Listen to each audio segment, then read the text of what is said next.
Nada más me dan un momentito. Bueno, listo, voy a decir yo unas palabritas nada más desde Lata Peinada. Para nosotras y nosotros es un placer tener a la editorial Mantis, a Magela Buduán, a Giovanna Rivero, editoras, escritoras muy queridas de esta casa, presentando Chubascos Aislados junto a la escritora boliviana Claudia Michel.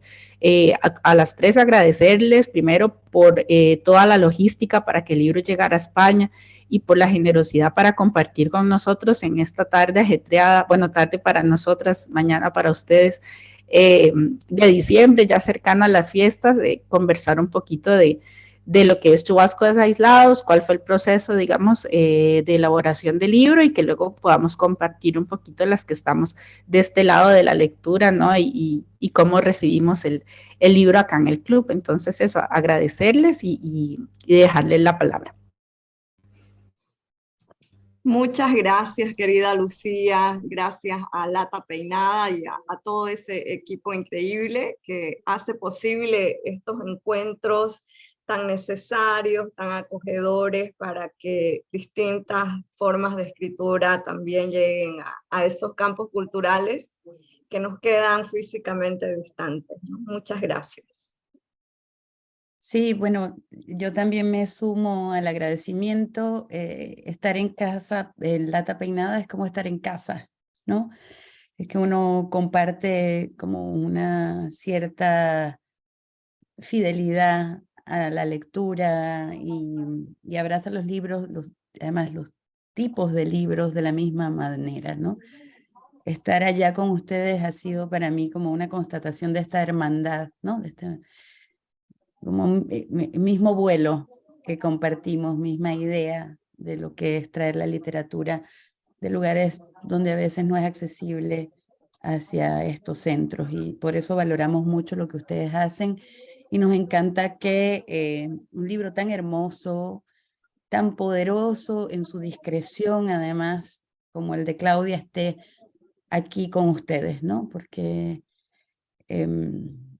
digamos, la sutileza en la literatura es algo muy hermoso y no quiere decir que no tenga poder ni fuerza, sino todo lo contrario, ¿no? Lo sutil puede mostrarnos cosas de verdad imprevisibles, hondas, eh, que uno tiene que demorarse para llegar a ellas, y ese tránsito es el tránsito poético. Entonces, me gusta mucho que este libro de Claudia pueda aproximarse al club de lectura para asomar las muchas cosas que hay en él. No sé si quieres empezar, Gio, hablando un poco de Claudia y del proceso de edición, ¿no? El trabajo, para luego conversemos con Claudia. Tal vez antes que Sí, Claudia pueda decir sí, algunas palabras. sí. Claudia, por favor, primero vos. Gracias. Yo no hago más que sumarme a todos sus agradecimientos, y, tanto de la editorial, también de la librería, de Lata Peinada. Yo súper feliz de estar aquí y súper honrada también de escuchar lo que, más allá de decir, de escuchar lo que tengan que decir sobre el libro. Me interesa muchísimo saber cómo lo han recibido, que ha provocado. Creo que eso es como una vuelta que, si bien uno tiene presente cuando escribe, luego es un poco, es una vuelta, un regalo de vuelta que recibe de la propia escritura. Entonces, yo por eso mismo estoy doblemente agradecida con todos y ansiosa también de escucharles. Maravilloso. Espero que las demás escuchen bien a Claudia en su volumen. No sé por qué desde mi compu me cuesta un poquito, ¿no? ¿Qué decís, María José?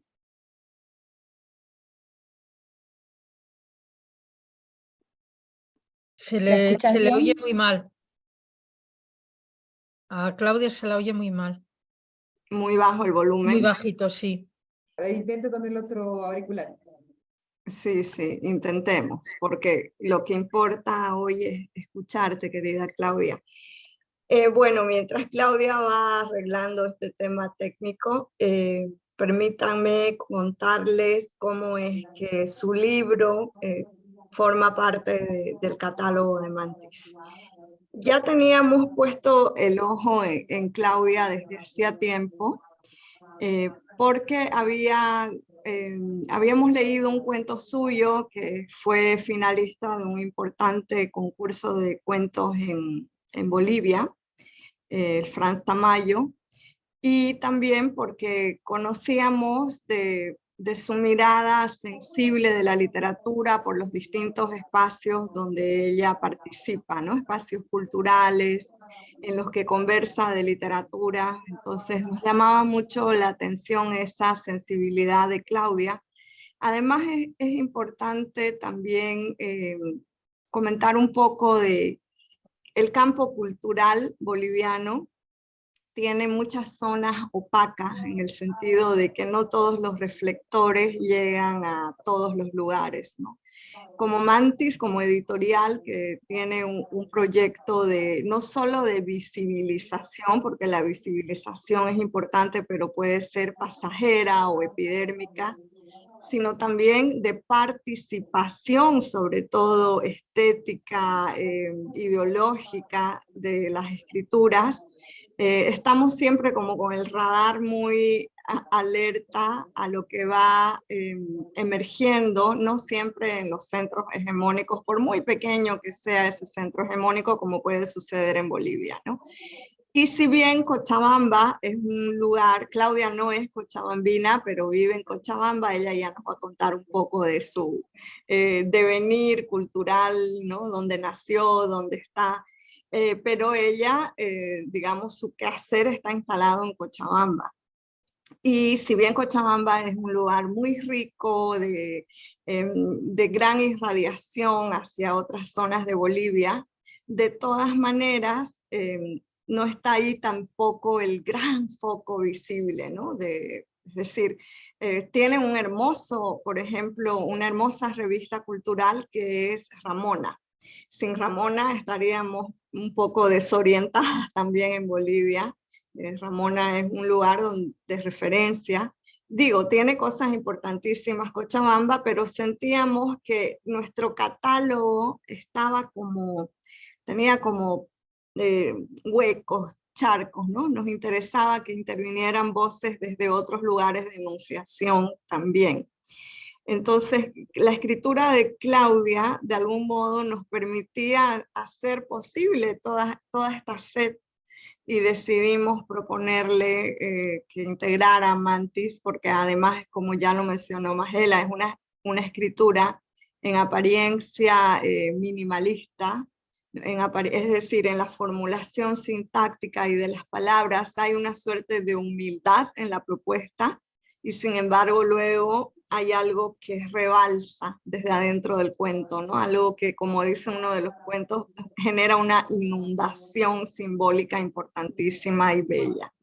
Entonces, así es como tuvimos la suerte de que Claudia aceptara publicar con Mantis, y estamos honradísimas y agradecidas de que se haya dado, y de que su libro además esté conquistando tantos corazones, porque en Bolivia se agotó la primera edición, la gente disfruta muchísimo de la escritura. Hemos escuchado comentarios de lectoras, de lectores que quedan muy tocados, ¿no? Por esta sensibilidad suya. Sí, bueno, nos permitió Claudia hacer algo que nos parece vital en este camino dentro de Mantis, que es apostar por el descubrimiento, ¿no? Que nos parece como la vocación esencial de un editor, que es acompañar como ese ímpetu creativo, y de hecho le propusimos tener un libro, publicar un libro de ella cuando ella todavía no tenía idea de un libro, ¿no? Lo fue armando y nos propuso ese libro, y luego construimos con ella esta idea de Chubascos. Digo, construimos no porque nosotros hayamos escrito, sino porque hemos conversado mucho sobre el libro, que nos parece que es esencial en la manera de llevar la editorial, ¿no? Es como el compromiso en la creación, no solamente un paso formal de publicación, de imprenta, de diseño, sino una conversación del proceso creativo y del proceso poético también, ¿no? Como hacerle preguntas al escritor que él luego va respondiendo desde su escritura, ¿no? Y esa conversación con Claudia ha sido muy fructífera. Nos ha enseñado muchas cosas y nos ha sorprendido en la entrega final del libro, que ha sido una sorpresa, no porque no supiéramos que era una muy buena escritora, sino porque superó las expectativas que teníamos. Y entonces, si les parece, podemos entrar ahora a una conversación con Claudia, que es lo más rico que podemos ofrecer del libro, porque nos interesa que se lo lea y que se lo vaya descubriendo de a poco. Y una cosa que me gusta mucho es que podemos hablar de ella muy prontamente desde sus primeros cuentos y libros del estilo, ¿no? Que es algo que está, claro, muy fijado en ella desde el principio. Calvino decía que el estilo era una mirada y una explicación de una mirada, ¿no? Una manera de plasmar esa mirada.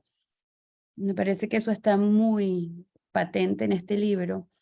Es decir, esa huella, esa manera en que ella mira y en que traslada esa mirada al gesto poético, ¿no? Que por otra parte es una microscopía, ¿no? Es un libro de cuentos muy cortos y que a pesar de que son muy cortos, esto es una obviedad, un cuento siempre es algo corto, ¿no? Nos ofrece un panorama muy hondo, aunque lo que se está contando realmente a veces es un espacio muy acotado, ¿no? Y ese espacio acotado, a su vez, tiene un montón de capas que suceden en una progresión de imágenes que es muy poderosa. Entonces, la poesía no procede solo digamos, de la belleza, de la articulación poética, ¿no? De la metáfora, de las imágenes que hay allí, que también las hay, sino de esta progresión de imágenes que ella va logrando, condensando en muy poco espacio.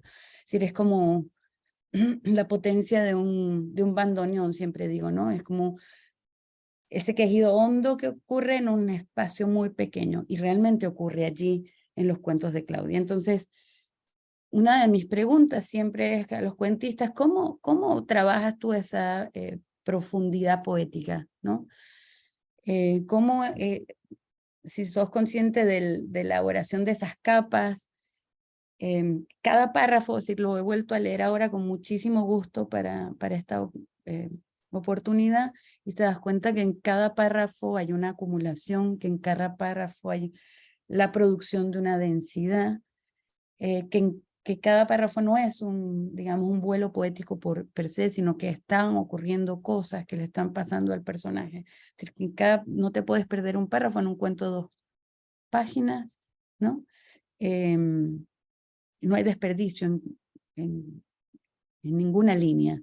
Entonces, si sos consciente de ese proceso, si lo haces, digamos, conscientemente. Y por último, entonces, ¿cuál es tu poética del cuento, no? ¿A qué palo te arrimas en ese campo que es tan vasto y tan difícil, ¿no? Porque hacer un cuento es como una relojería, ¿no? Así es. Bueno, ¿se me escucha? Voy a acercar un poco el micrófono. ¿Se escucha mejor? Muy poco. A ver. Nada. Hola, hola. Ahora sí. Un poco mejor. Vas a tener que Voy a pegártelo tener que bien y tenerlo hablar así como al fuerte. estilo call center. Bueno, lo intentaré. Tenía el otro auricular, pero tampoco funciona muy bien. Debe ser una cosa más de la compu. En fin, respondiendo a tu pregunta, Magela, yo estoy, la verdad, también en un proceso creo que eso pasa siempre a todo escritor, es en un proceso constante de búsqueda. Eh, desde, desde el inicio yo tengo esa sensación como de andar a tientas, si bien uno tiene el ímpetu de la escritura, el impulso, el hacerse de herramientas, el hacerse de lecturas, etcétera, también hay un grado muy alto de incertidumbre, ¿no? De no saber por dónde se está yendo. Y en algún punto, por supuesto, esto es de mucha angustia y creo que es más que disiparlo, es como la manera de afrontarlo, ¿no? La manera de afrontar eso esa angustia de no saber a dónde se va ni qué es exactamente lo que se hace, lo que termina produciendo es dónde fijar la mirada y en qué cosas, ¿no? Algo que a mí me interesa mucho es que no sea si bien recién cuando uno escucha lo que la gente dice de lo que ha escrito, toma conciencia de muchas cosas, ¿no? Que salen de una manera, vamos a decir, más natural o más soterrada para uno mismo. Pero en ese sentido, yo tenía la idea de que nunca me había fijado en el lenguaje simple, por ejemplo. No era algo en lo que yo estuviese particularmente interesada en hacer, en un lenguaje sencillo. Pero lo que sí yo quería era que no hubiese tanta evidencia de todo. Es decir, como hacer una vista más, no sé decir si periférica o que esté tan fijada en detalles tan pequeños que todo lo grande que era lo que estaba sucediendo alrededor sea visible por omisión. En ese sentido, creo que no sé decir exactamente cuál sería mi poética del cuento ni nada, pero sí podría decir que es justamente esta de poner la mirada en cosas pequeñas y en apuntar a la potencia de lo minúsculo. Sobre todo en este libro me parece que va un poco por ahí, y yo también lo voy descubriendo, como digo, a través de la mirada de los lectores y las lectoras, ¿no?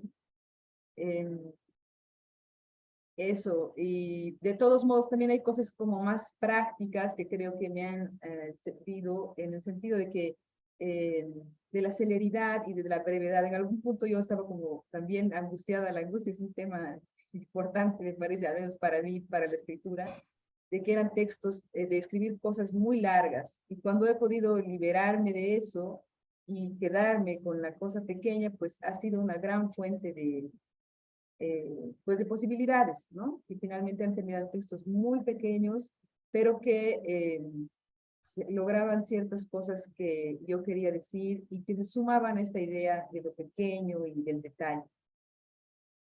Eso, sí. Bueno, Lucía. Perdón. No, dale. Le No, iba solo a decir si Lucía quería acotar algo, preguntar algo. Yo quería decir algo pequeñito, pero no quiero interrumpirla. Si quieren, continúen ustedes y No, ya después. adelante, por favor, dale. No, o sea, escuchándolas conversar, a mí el libro me gustó mucho, bueno, por la cuestión temática, ¿no? La cuestión del agua. Yo soy de un signo de agua, el agua me condiciona mucho. Entonces, o sea, la cuestión de que hubiera un motivo, incluso había cuentos en los que me devolvía para decir, aquí dónde está el agua. Y maquinándome yo de qué manera, bueno, la sangre es agua, en algún cuento en que no encontraba el agua, ¿no? Entonces, pensar esta forma de líquido, ¿no? Que está tan presente a veces en la vida, y lo pensaba en relación a Bolivia, porque, por ejemplo, en mi país el agua es algo muy presente, pues es un país en donde llueve todos los días, ¿no? Pero también yo creo que vivimos en una época en donde la crisis mundial es el agua, ¿no? Acabamos de pasar uno de los veranos más calientes y más secos de la historia, y se supone que es el más benigno de los que vienen, ¿no? Y pensaba también en la carencia de agua en América Latina, incluso de un país en donde se piensa tanto este imaginario de su no salida al mar, ¿no?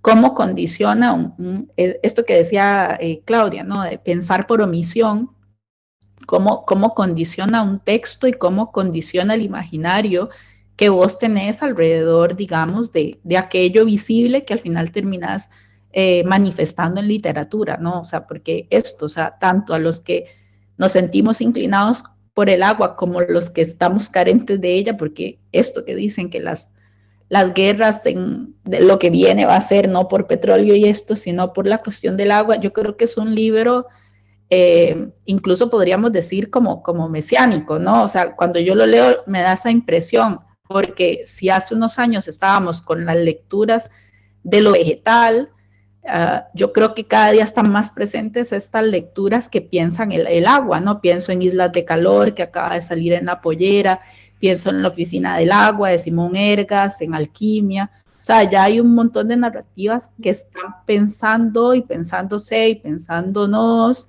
en relación a este líquido, ¿no? Que es tan determinante en la vida nuestra. Entonces, mi primera pregunta era como, si fue desde un principio una intención de decir, bueno, voy a hacer un libro en donde la temática o el elemento del agua va a estar siempre presente, o que fue surgiendo, digamos, conforme se fueron construyendo los textos. Esto lo dice una pisciana, por eso es que me interesa. Bueno, Gracias. la ciudad donde vive Claudia es la ciudad donde ocurrió la Guerra del Agua, ¿no? Es decir, bueno, está presente y no está, no hay una gran carencia de agua en esta ciudad y hay cosas que no tienen una relación directa, pero lo digo allí como para completar lo que decís. Es una cosa muy curiosa porque la verdad es que yo no me lo había planteado nunca como un tema inicial. Nunca no lo pensé como voy a escribir de esto y a partir de esto, sino que ya tenía algunos textos y luego se fueron sumando más a partir de la escritura y sin quererlo, cuando ya había un cuerpo importante, todavía una coincidencia, ¿no? Pero nunca fue premeditado. Y bueno, coincidieron por supuesto con algunas, yo creo que toda la escritura está muy ligada a la vida, a lo que a uno le pasa como autor, ¿no? No precisamente por estos temas ni ambientalistas, ni me parece una lectura posible e interesante, pero en mi caso, al menos yo no lo pensé así.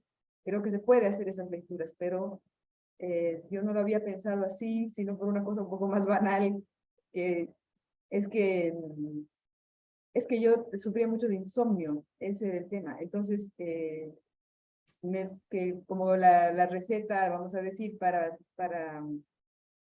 superar eso era como hacer mucho ejercicio y cansarse.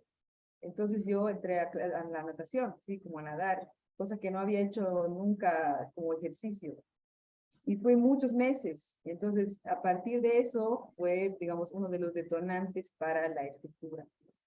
Hay muchos libros, luego, claro, uno se va armando de bibliografía, muchos libros sobre natación, sobre piscinas, sobre nado, que son una gran belleza. Y eso a mí me atrajo mucho más, ¿no? Y luego, coincidentemente, había muchos temas relacionados, pero fue como una feliz coincidencia del camino.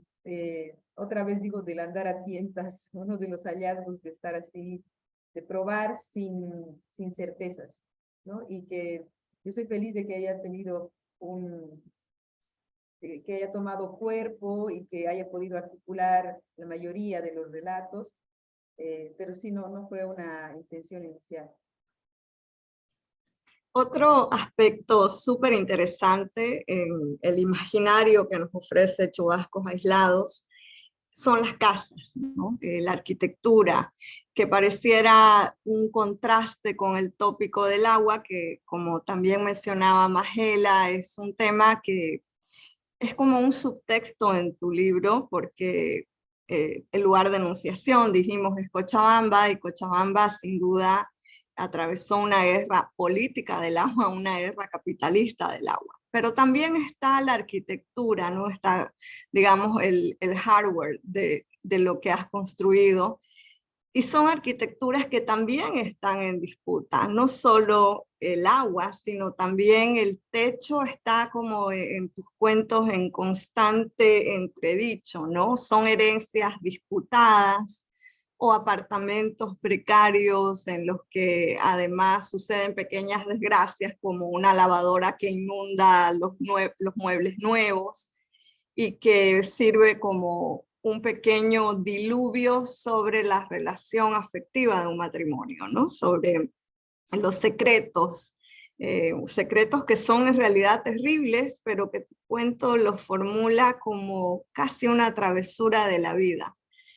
Sin embargo, lo que quisiera que nos comentes es cómo en cuentos donde, por ejemplo, una casa puede estar tomada, qué sé yo, por las hormigas, por el moho o simplemente por el olvido, ¿no? ¿Cómo pensás estos lugares donde instalar a personajes que además pertenecen a generaciones más nuevas y sin embargo se dejan tocar por esa casa que está tan cargada de memoria, de historia, de dolor, de cáncer inclusive. Comentarnos un poco este aspecto poético del topos de la casa. Sí, es otro tema no pensado. Voy a intentar articular algo porque yo la verdad nunca tampoco lo había pensado, como que bueno, voy a poner al personaje en esta casa y esto es lo que va a suceder. Pero sin duda, me parece que es una cosa importante. Durante muchos años yo viví en un edificio que no tenía ascensor, como en el 5º piso, y entonces había que subir y pensar muy bien cuándo bajar y cuándo subir y qué llevar, porque nadie quería subirse los 5 pisos una y otra vez, ¿no? Entonces había como una extra conciencia de eso y uno observar desde la ventana todo lo que sucedía, ¿no? Entonces no había edificios cercanos, entonces había una grandes momentos de observación, y esto por supuesto también ocurrió en la pandemia, donde había muchísimo tiempo para ver desde la ventana las mínimas cosas que sucedían en un panorama muy vacío y sin movimiento, todos dentro de la casa, ¿no? Entonces esas pequeñas, los pequeños movimientos de los vecinos, de los habitantes de esos lugares, creo que ha sido un tema importante. Y también porque yo no me he trasladado mucho de casas en mi vida, más bien muy poco. Y creo que eso también hace que tengan gran significancia, ¿no? Que me importen mucho, quiero decir, y estar como muy atenta a eso. Ahora me viene a la mente un compañero de trabajo que es arquitecto, que decía que él sí se había trasladado muchísimo y que entre las fijaciones que tenía era que cada casa en la que había vivido, aunque hubiese alquilado por un mes, hacía un plano arquitectónico y tenía una libreta con todos los planos de las casas en las que había vivido, que me parecía una idea bellísima, bellísima. Y porque también la casa es un poco,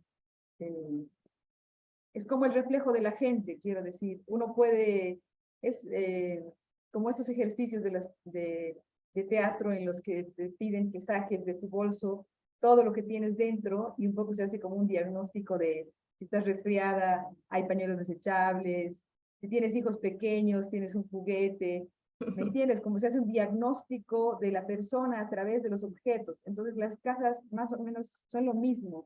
Por más que sea una casa alquilada, por más que sea no una casa propia, la forma de apropiarse de esas casas también es distinta y propia de cada persona. Y creo que ese reflejo de las personas en esos pequeños detalles es lo interesante y lo que me llama particularmente la atención.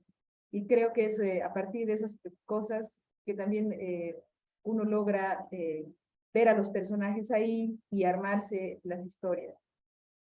Bueno, no solo con las casas, ¿no? Ella tiene como una gran habilidad poética de capturar o de incorporar el espíritu de los personajes en los objetos inanimados y luego devolver esos objetos inanimados cargados de emoción para decir cosas, ¿no? Por ejemplo, en Limbo Rock coloca o hace un símil entre la ilusión y un caballo loco, ¿no? Y dice, la ilusión es un caballo loco, pensó. Había escuchado esa frase en alguna parte, justo cuando lo creías domado, cuando pensabas que podías cabalgarlo, se subía en 2 patas y te tiraba al piso, ¿no? Y luego juega con la imagen del caballo en distintos momentos, pero no lo hace solo que en este cuento, que es hermosa la imagen, ¿no? Como la ilusión puede patearte, sino también luego con una planta de tomates que luego coronó el final de un cuento y los frutos rojos del tomate se vuelven una opresión en el pecho del lector, ¿no? Entonces, hay una búsqueda sistemática, ¿no? De apropiación del espacio y de los objetos del espacio. Entonces, muchas de las cosas que se sienten en el texto tienen que ver con el cargado simbólico de estos objetos inanimados, de este mundo inmaterial, ¿no? Hay un trasvase simbólico permanente que está colmando la lectura todo el tiempo. Entonces mi pregunta es, ¿cuál es tu relación con la poesía? Porque hay claramente el ojo de un poeta acá, ¿no? Yo quisiera que fuese una mejor relación, quiero decir más profunda, pero es la relación de lectora nada más. Ojalá fuese más intensa. De todos modos, como cualquier relación, pueden pasar muchas cosas y espero que sigan pasando. Yo tengo muchos amigos poetas muy cercanos y el diálogo con ellos es permanente y también las sugerencias de lectura de su parte también son muy importantes. Entonces, ese es mi acercamiento y yo es un lugar al que quiero ir en el sentido de lectora, ¿no? Que quiero profundizar, muy atractivo y que me pasa una cosa que alguna vez justamente un amigo decía, que con la poesía que yo la leo y se me hace como súper difícil, muy críptica, pero es como tragarse una píldora que es, no sé, como una granada, algo así. Y luego en el momento que menos piensas, eso explota dentro tuyo. Hay pequeños momentos en los que todo lo que eso que habías leído, de pronto surte un efecto muy poderoso. Y ese efecto puede ser ahora, lo pienso ahora mismo, ese efecto puede ser el que yo intento buscar, ese efecto que he sentido al leer y al engranar en la realidad, en la poesía o en ciertos pequeños detalles, ese es el efecto que yo quisiera, esa es una búsqueda mía, ¿no? En la narrativa, que aspiro a lograr, va por ahí creo la relación. Sí. María José, no sé si quisieras decir algo, comentar, preguntar. Sí, buenas tardes. Vamos a ver, me ha encantado el libro, ¿eh? Tengo que decir vamos a ver, que yo creo que la literatura en este momento en castellano está, desde luego, dirigida por mujeres y mujeres en América, ¿eh? Indudablemente.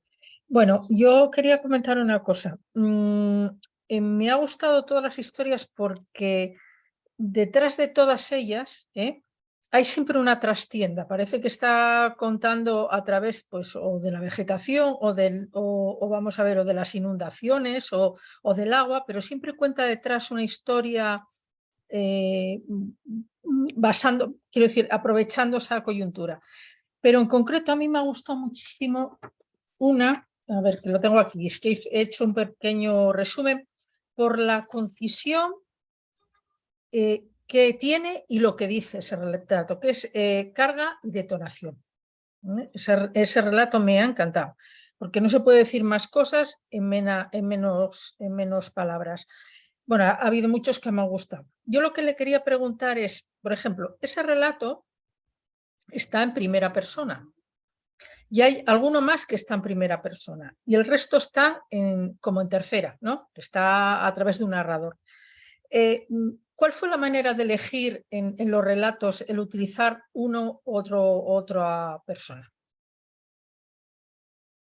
Gracias por tu pregunta, María José, y por tu lectura atenta. Te agradezco mucho, de verdad, tus comentarios.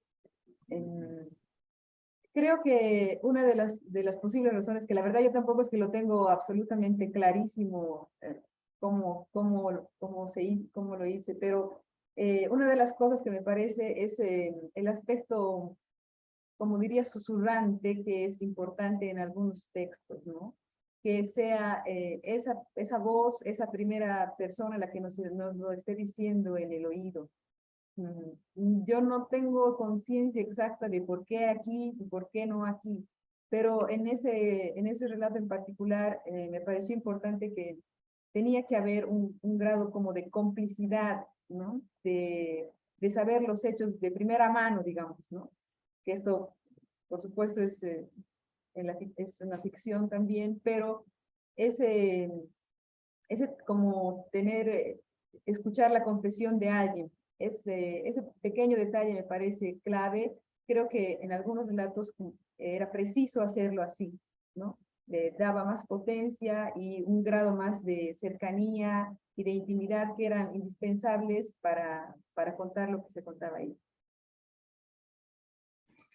Maravilloso, Claudia, poder conocer mejor cómo vas hilando, cómo vas tejiendo cosas que todavía no las tenías como súper consciente, y que la propia escritura, siempre digo que la escritura es un fenómeno, es fenomenológica, es como sacarnos una radiografía de nuestro subconsciente, de cómo construimos estas sintaxis terribles a veces, ¿no? Que nos asombran a nosotras mismas. Y quería preguntarte un poco también para abrir la conversación, como para, en esa conciencia que vas desarrollando, para entender qué lugar ocupa tu escritura en un mapa latinoamericano de mucha ebullición, donde las escritoras intentamos cada vez más ocupar lugares históricamente negados, ¿no? Y sabemos que en este momento, por ejemplo, una de las categorías propuestas tanto por la prensa cultural como por la academia o las conversaciones informales es la idea de un nuevo gótico. Si bien ese nuevo gótico estaría intervenido o más bien sería el resultado de ciertos senderos desde el fantástico. En Chubascos Aislados no ocurren cosas sobrenaturales, es decir, no están marcadas, pero las podemos intuir, ¿no? El hecho mismo de que una casa, como hablábamos hace un momento, esté tan cargada de memoria, la convierte casi en un sujeto hablante a la casa, por un lado, ¿no? Y la casa es uno dentro del gótico universal, es uno de los elementos centrales, nucleares, como una especie de proyección de la psiquis de un personaje, por un lado. Por el otro lado, pienso en tu cuento Canadá, donde tenemos a un hombre que se pone a ladrar. Nunca entendemos realmente cómo sucede esta suerte de mutación psicológica. No lo vemos convertido en perro, pero no es necesario. No es necesario porque la voz está animalizada de pronto, ¿no?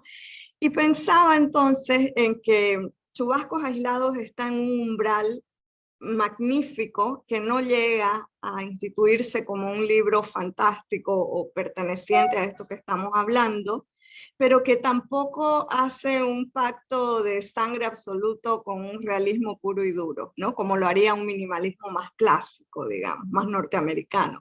Entonces te quería preguntar cómo ves tu propio libro en este horizonte que intento dibujar así a grandes rasgos. Agregaría a esa lista ese otro precioso cuento en el que el agua abduce prácticamente a esos niños. No los vemos, pero ahí están, ¿no? Es decir, hay ese umbral que es incierto y que es una pregunta, entonces podríamos también ubicarlo en ese ámbito. Yo también añadiría 2 palomitas, que es como mi favorito, porque hay una cuestión de ominosidad, que era como la otra pregunta que yo tenía, que sin ser textos, que es lo que pasa como la literatura, por ejemplo, de Selva Almada, ¿no? No se ubica completamente en el terreno de lo sobrenatural, sin embargo es como en ocasiones es una realidad ampliada, ¿no? Que incluso es irreverente a ambos géneros, al realismo y al fantástico, ¿no? Entonces hay esa grieta, digamos, ese pliegue, me parece que es muy interesante porque es una resistencia a ambos géneros. Sí, gracias por sus comentarios. La verdad es que yo, es otra cosa que no la tengo pensada, sinceramente. Quisiera tener respuestas más contundentes, pero yo soy gran lectora de las actuales tendencias y soy muy seguidora de las escritoras y los escritores que están produciendo actualmente. Pero me declaro totalmente incapaz de clasificar mi trabajo a este punto en algún lugar, quizá porque todavía me falta distancia de esa lectura, eh, en el tiempo, quiero decir, sobre mi propio trabajo, pero también porque no era mi intención, quiero decir, me cuesta reconocerme ahí. Lo que sí retomo lo que dice Giovanna, que ese sí es una línea de mi interés, que es la ambigüedad, es decir, estar en el borde, ¿no? En el límite eh, de lo que pueda decir el texto, porque creo que en ese borde uno puede ampliar las lecturas y también puede recibir, los lectores pueden recibir muchas idas y vueltas. Eso es lo que a mí sí me interesa, que el trabajo con la ambigüedad y con el borde, y ojalá eso es algo que yo quisiera profundizar muchísimo más y en lo que me interesaría, si pudiera yo de alguna forma clasificar lo que hago y los proyectos futuros, iría en esa línea, ¿no? A mí me encanta lo que se hace ahora mismo en el gótico, como les digo, soy fiel seguidora, pero me cuesta mucho pensarme en esa línea ahora mismo. Bien, Sí, bueno, no sé si las demás iba a decir Lucía, María José o vos más, perdón. no, quería primero invitar, no sé si María José, Idoia o alguien del público quiere intervenir ahora, hacer alguna pregunta antes de seguir, ¿no? ¿No? Bueno, sigamos Bueno, nosotras. sigamos. No, en esa misma línea es interesante también la construcción de personajes, ¿no? Que también se permanecen en las fronteras, que no responden, digamos, a lo previsible. Por ejemplo, un tema que es interesante en el libro es la maternidad, ¿no? Cómo esta maternidad está desubicada, descorrida de los lugares esperables, se permite el placer, por ejemplo, ¿no? O se permite estas mentiras piadosas que pueden ser terribles, pero que en realidad al ampliar el lente resultan ya no tan nocivas como podrían pensarse cuando solo se las mira desde cerca, ¿no? Una posibilidad de mirar la realidad, el deseo de la mujer, la maternidad desde un lugar menos sancionador, ¿no? Un poco más complejo, ¿no? Y quería preguntarte sobre esto, ¿no? Sobre la construcción de personajes, pero la construcción de personajes femeninos, ¿no? La maternidad, cómo se juega en tu escritura. Sí, yo siempre he pensado que ese es un tema importante para mí y que más allá de eso, que es un gran tema literario, ¿no? Un gran tema literario súper fuerte, interesantísimo y que no pasa de moda, pero creo que estamos en un momento de efervescencia social y de efervescencia activista, feminista, que me parece interesante, pero que le trae consigo también unos contramandatos, diría. Entonces es como que no es tan popular ser madre ahora, ¿no? Es como más bien no lo seas, eh, o sea, hay como una idea de que es noto mucho en las jóvenes ahora que tienen 20 años, etcétera, etcétera, no es popular, y no es que tenga que serlo, no es que tenga que serlo, pero ya se desdibuja la posibilidad de la decisión si no se vuelve un otro mandato que es el de no. Me parece muy, muy interesante el tema de las maternidades, pero pienso que la lectura de ahora, por eso me parece también un tema peligroso, tal vez por eso mismo está en el libro, no sé, porque uno tiende a leerlo normal también con los ojos de la época, ¿no? Y con lo que va escuchando de los insumos que tiene en la calle, en la vida, en lo que tiene a mano. De todos modos, como es un lugar que nos atraviesan las mujeres directamente por el cuerpo, me parece casi ineludible, como sea que se vaya a tomar, ¿no? Pero pienso que es vasto, y eso es lo que a mí me interesa, ¿no? La vastedad del tema en sus múltiples dimensiones. Tal vez es el peor momento de la historia para escribir sobre la maternidad o en las dimensiones posibles, pero me parece interesante eso, más bien abordarlo a partir de lo complejo que puede ser, ¿no? En Y todas sus la otra dimensiones. contrapara como para seguir en la línea de lo que planteas, ¿no? La maternidad que tiene otro espejo que es la paternidad, ¿no? Y te metes en ese lugar que puede ser peligroso y que hoy está tan cuestionado, a veces también desde lugares muy sin grises, y haces cosas como estas, ¿no? Así era él. Se distraía con las cosas lindas de la vida. El fútbol, un hijo. Había que dejarlo un poco tranquilo. El agua derramada no era tan terrible. El niño y el hombre estaban a salvo. Podrían odiarla luego, no perdonarla jamás, pero ella les había hecho un gran regalo. Los había unido para siempre. Eran padre e hijo. Entonces, muy hermoso, ¿no? Porque permite como girar, ¿no? Es la maternidad, es la paternidad, es la complejidad de los afectos y te metes allí sin juicio, ¿no? Solo con la potencia de lo que está pasando, y eso es muy, muy hermoso, porque por otra parte eres muy fiel a un acto de fe tremendo en el lector, es decir, no explicas, y eso se agradece muchísimo, ¿no? En la lectura. Eso es algo que a mí me interesa mucho, que la ambigüedad, lo repito, de verdad que es un tema que yo también recién caigo un poco como a especificar este tema, pero creo que era una de las pocas cosas que sí tenía muy consciente desde el inicio, que haya mucho para, mucho por imaginar, ¿no? Mucho por resolver, más allá de lo que está escrito. Y eso es algo que igual que el borde, es algo que me interesa seguir trabajando. Y qué interesante además lo que decías, solamente quería compartir una idea y plantearte uno de los últimos puntos. Luego, si Lucía quiere cerrar con alguna otra cosa, también sería maravilloso. Cómo esto de el contramandato de no seas madre, no ahora, no en el momento histórico, tal vez antes tampoco lo fue, pero ahí estuvimos.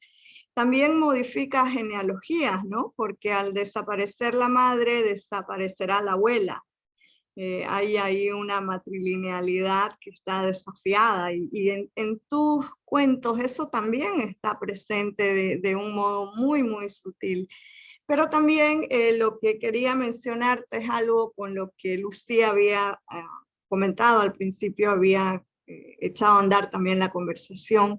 Esta idea, esta sensación de textos que son mesiánicos, textos en los que la muerte parece una promesa, pero también eso está planteado con una gran elegancia, pasito a pasito, sin hacer de la muerte un estatuto así, ¿no? Por ejemplo, no solo este aluvión que viene y que va a borrar ese pequeño mundo conocido del personaje, sino también el agua que te chupa, que te sumerge probablemente en una muerte acuática. Es decir, en los cuentos tenemos una conciencia suave de la muerte, de que estamos yendo hacia ese lugar y que es un imán irresistible. No sé cuál es, digamos, cómo palpita esta idea mientras estás desarrollando estos conflictos narrativos. Sí, yo también noto que está muy presente y claro, eso me sumo a todos los cientos y miles de autores que tocan el gran tema de la angustia ante la muerte, ¿no? Creo que eso es algo que está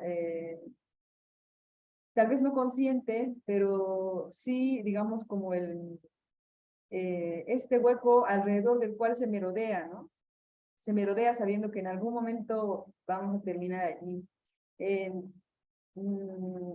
Yo intento justamente dar unas vueltas para no caer inmediatamente, porque finalmente eso es lo que estamos haciendo todos mientras estamos vivos, ¿no? Dar muchas vueltas, divertirnos lo más posible antes de hacer cosas interesantes, antes de llegar a ese lugar que nos espera a todos.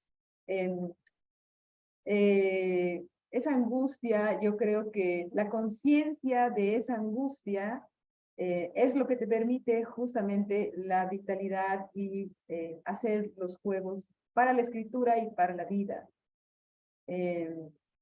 Yo tampoco lo tengo tan consciente, la verdad, pero sí, en la relectura y en el escuchar a las personas que han leído, noto esa presencia. Y espero hacer los mejores trucos antes de llegar ahí, como todos. Sí, un poco por ahí.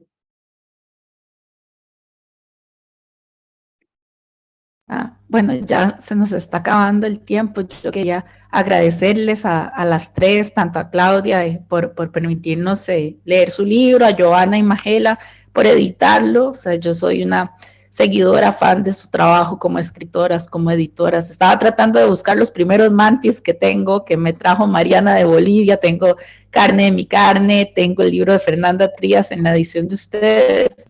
Y tengo todos los que han editado Mantis, todos acá, que las invito a, incluso el Invencible de Verano de Liliana me resistí a comprarlo acá porque quería la edición de ustedes y me parece muy acertado a nivel de edición, hablando esto del agua y que decís que la natación es un texto como, es como un referente tan importante, pensando que en el Invencible Verano de Liliana también lo es, ¿no? Empezando por la portada, ¿no? Ese vínculo que tenemos con el agua, que puede remitir al útero, que puede remitir a algo tan intrínseco, ¿no? De nuestra humanidad, que puede pensar la vida y la muerte, ¿no? Entonces creo que es un acierto también de editorial, ¿no? Vincular estos textos. Valchilote no me lo he leído, lo tengo pendiente. Pero bueno, creo que es un acierto editorial y para Lata Peinada realmente es un placer contar con tu libro, que bueno, que creo que ya no nos quedan ejemplares, que creo que hoy vendimos el último, y tener el catálogo de Mantis en la librería, porque para nosotros es súper importante visibilizar el trabajo de editoriales que tengan un compromiso con la literatura como el que nosotros y nosotras tenemos en la librería. Así que nada, no sé si alguna de ustedes quiere agregar algo, o Didoya, o María José, o Lisette quieren decir algo más. Si no, pues agradecerles y desearles muy felices fiestas y no quitarles ya más su tiempo. Muchísimas gracias, muchas gracias. Felicidades a todas. Que Lata Peinada siga siendo esta cantera preciosísima de libros y de encuentros. Y muchas gracias por invitarnos. Igual, un abrazo muy fuerte. Y bueno, seguimos en contacto además. Sí. Sí, muchas gracias por sus lecturas. Muchas gracias. Vale. Abrazos para todas. Gracias, que tengáis una feliz Navidad y tú, Lucía, mejórate. Gracias, muchas gracias. felices fiestas. Muchas gracias, adiós. Adiós, adiós.